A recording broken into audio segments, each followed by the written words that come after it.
Selamat pagi Ibu dan teman-teman semuanya. Baiklah, saya Selamanda Borus Tompul akan mempresentasikan hasil kerja saya di minggu lalu tentang karir manajemen pemasaran. Di mana yang pertama yaitu informasi karir yang sesuai dengan manajemen pemasaran. Minat yang dibahas pada saat ini yaitu manajemen pemasaran. Karir yang sesuai dengan minat pada bidang pemasaran adalah promosi ataupun manajemen pemasaran. Semua perusahaan tentu saja membutuhkan sistem manajemen pemasaran yang baik agar perusahaan dapat berjalan dengan lancar. Sebagai seorang manajer pemasar, harus memiliki kemampuan analisis dan evaluasi yang baik. Manajer pemasaran tidak hanya bergelut di divisi pemasaran atau finansial, namun juga harus bekerja dengan para manajer yang lain untuk mencegah kerugian perusahaan terkhusus dari segi atau aspek pemasaran.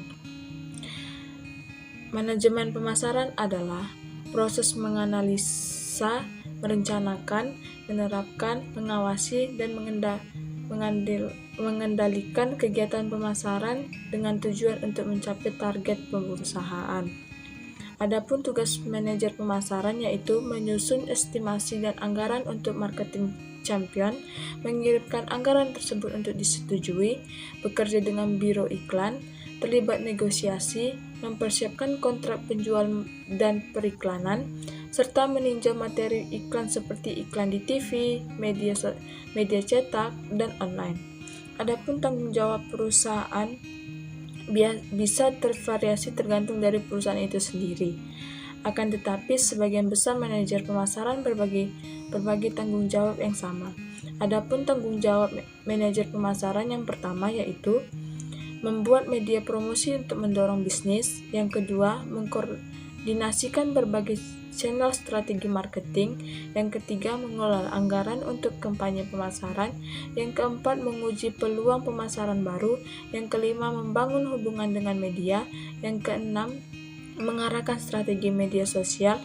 Yang ketujuh, mengevaluasi kinerja kampanye pemasaran. Yang kedelapan, pemecahan masalah kampanye pemasaran yang berkinerja kurang. Yang kesembilan, memantau dan meningkatkan CEO. Yang kesepuluh, mengelola karyawan dan vendor dari pihak ketiga. Yang ke-11, mengatasi masalah layanan pelanggan. Yang ke-12, menemukan cara baru untuk mempromosikan produk baru. Yang ke-13, mendidik karyawan terkait tren pemasaran industri. Dan yang terakhir yaitu menganalisa umpan balik pelanggan pada platform media sosial. Tugas manajer pemasaran ialah bertanggung jawab terhadap hal-hal yang direncanakan atau tidak direncanakan. Hal ini direncanakan bisa menjangkau video atau iklan cetak, keterlibatan berbicara di depan umum, dukungan dan literatur media cetak. Sementara hal-hal yang tidak direncanakan bisa terjadi ketika salah satu perwakilan perusahaan salah bicara di depan umum, sehingga perlu pengendalian tindakan dengan segera, atau ketika perusahaan diserang oleh kekuatan dari luar. Contohnya, saat seorang merusak produk perusahaan sesudah meninggalkan bagian produksi, atau terjadi kesalahan produk yang tidak diketahui sampai sesudah produk itu beredar. Manajer pemasaran bekerja dengan anggota tim lain untuk membuat kampanye iklan sederhana dan kompleks. Seseorang manajer pemasaran juga bisa menegosiasikan kontrak untuk berbagai bentuk periklanan sesudah membentuk anggaran pemasaran. Mereka biasanya akan bekerja bersama anggota tim untuk menentukan cara paling kreatif dan terbaik dalam mengiklankan produk maupun layanan perusahaan. Mungkin mereka diminta mempresentasikan ide-ide tersebut ke perusahaan dan klien untuk mendapatkan persetujuan akhir untuk diimplementasikan. Tugas manajer pemasaran juga menentukan daya jual produk layanan baru. Biasanya mereka menguji tingkat minat publik terhadap produk atau layanan baru itu sendiri. Mereka juga menetapkan harga dan penempatan produk bersama anggota tim lainnya. Manajer pemasaran mencari pasar baru yang mungkin membutuhkan produk atau jasa perusahaan. Tugas manajer pemasaran juga melakukan penelitian produk secara kompleks, meliputi informasi dan wawasan menyeluruh terkait kelebihan dan kekurangan produk sebelum produk diperkenalkan ke pasar non-tradisional. Di mana lingkungan kerja manajer perusahaan? Sebagian besar tugas manajer pemasaran bisa diselesaikan dalam lingkungan kantor, melakukan riset produk, tren pembelian konsumen, dan analisis produk baru membutuhkan keterampilan komputer yang sangat handal dan keterampilan interpersonal kuat untuk menentukan keberlangsungan hidup sebuah produk. Tidak sedikit manajer pemasaran melakukan perjalanan untuk bertemu klien, bekerja dengan tim produksi dalam menyempurnakan produk serta mengambil jejak pendapat informal terkait produk atau layanan klien.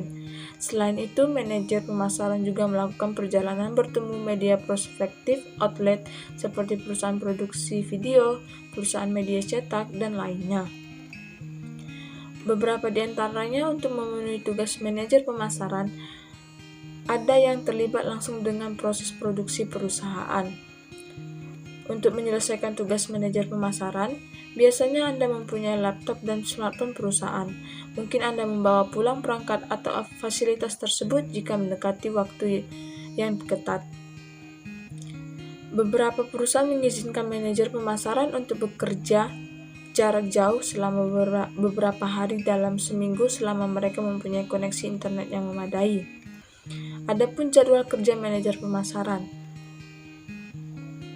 Selama perusahaan menyelenggarakan acara besar, manajer pemasaran mungkin saja harus bekerja selama akhir pekan untuk mendukung kelancaran bisnis. Seorang manajer marketing mungkin perlu bekerja di lingkungan kantor atau mungkin bisa bekerja dari rumah. Beberapa perusahaan biasanya akan menyimbangkan dengan memberi hari libur ekstra kepada manajer pemasaran. Kualifikasi apa saja yang dibutuhkan untuk menjadi manajer pemasaran? Yang pertama yaitu kualifikasi pendidikan. Sebagian besar perusahaan mengharapkan seorang yang menduduki posisi manajer marketing harus bergelar sarjana. Akan tetapi banyak bisnis yang membuat pengecualian jika kandidat sudah mempunyai pengalaman yang cukup relevan. Beberapa perusahaan mengharapkan karyawan di posisi manajerial untuk memiliki gelar master di bidang yang sama. Pelamar yang menempuh pendidik berikut inilah yang memungkinkan menerima panggilan wawancara untuk mengisi tugas manajer pemasaran. Di antaranya yaitu marketing, komunikasi, manajemen bisnis, akuntansi dan keuangan, serta hubungan masyarakat. Yang kedua yaitu pengalaman. Meskipun pendidikan adalah faktor yang penting dalam kualifikasi posisi manajer pemasaran, tapi pengalaman justru lebih penting dibanding gelar yang diraih selama proses perekrutan. Karena faktanya 49 manajer marketing mempunyai pengalaman setidaknya 10 tahun dan 28% mempunyai pengalaman 20 tahun lebih dalam bidang marketing itu sendiri. Sementara itu 12% manajer marketing mempunyai pengalaman kurang dari 5 tahun dan hanya 4% saja memiliki pengalaman kurang dari 2 tahun di lapangan sebagai manajer pemasaran. Yang ketiga, skill. Hal yang membedakan antara manajer marketing dengan posisi lainnya ialah skill atau keahliannya. Dengan munculnya teknologi digital marketing, keterampilan ini sudah berubah secara dramatis selama beberapa dekade terakhir. Skill yang wajib dimiliki oleh seorang manajer pemasaran adalah mampu berkomunikasi dan menulis dengan baik, kreatif, handal bernegosiasi, memiliki kemampuan perencanaan dan pelaksanaan yang matang, bisa mengoptimasi mesin pencari, dan masih banyak lagi. Perusahaannya memiliki prospek baik yang sesuai dengan minat usaha kebutuhan bahan pokok. Pada saat krisis ekonomi di masa pandemi COVID-19, barang-barang manakah yang mengalami penurunan harga? Bahan pangan pokok merupakan salah satu kebutuhan primer masyarakat yang sulit untuk diabaikan dalam kondisi apapun, termasuk kondisi krisis ekonomi. Hal ini membuat bisnis perdagangan bahan pokok menjadi salah satu sektor bisnis tahan krisis. Kendati terjadi fluktuasi harga komoditas karena faktor persediaan dan permintaan, namun hal itu tak akan menjadi persoalan besar hingga membuat usaha sektor ini pailit. Anda hanya cukup mengelola keuangan dengan cermat, terutama mengelola modal kerja agar dapat mengambil peluang ketika harga sedang turun dan bisa tetap bertahan ketika harga bahan pokok sedang melonjak. Tak hanya itu, Anda juga perlu mencari celah yang tepat untuk mempertahankan bisnis di tengah kondisi krisis. Adapun yang lainnya itu usaha jasa atau produk kesehatan. Baik pada masa normal maupun saat krisis, masyarakat tetap membutuhkan jasa layanan kesehatan dan produk kesehatan sebagai salah satu kebutuhan yang krusial untuk tetap bertahan hidup. Maka itu, para tenaga kesehatan seperti dokter, perawat, apoteker, hingga karyawan pusat kesehatan berada di garda terdepan untuk menjamin kesehatan masyarakat. Apa peluang usaha bisnis di saat masa pandemi corona tahan krisis? Sektor usaha yang dapat menjadi peluang usaha di masa pandemi di antara lain apa saja? Terlebih ketika masa krisis akibat virus corona yang terjadi di berbagai belahan dunia seperti saat ini. Berbagai latar belakang tersebut menjadi alasan yang membuat bisnis kesehatan termasuk salah satu yang bisa bertahan di masa krisis sekalipun. Kebutuhan menjaga dan memulihkan kesehatan tak akan hilang karena momentum apapun, sehingga bisa dijadikan peluang bisnis sekaligus membantu masyarakat memenuhi kebutuhan atas kesehatan. Yang selanjutnya itu bakat karir yang terdapat pada perusahaan tersebut. Mempersiapkan diri untuk mengoptimalkan minat dan bakat merupakan salah satu langkah yang dapat dilakukan mahasiswa sebelum memasuki dunia kerja. Minat dan bakat tersebut harus disesuaikan dengan passion yang dimiliki agar dapat mencapai karya yang ditunjukkan.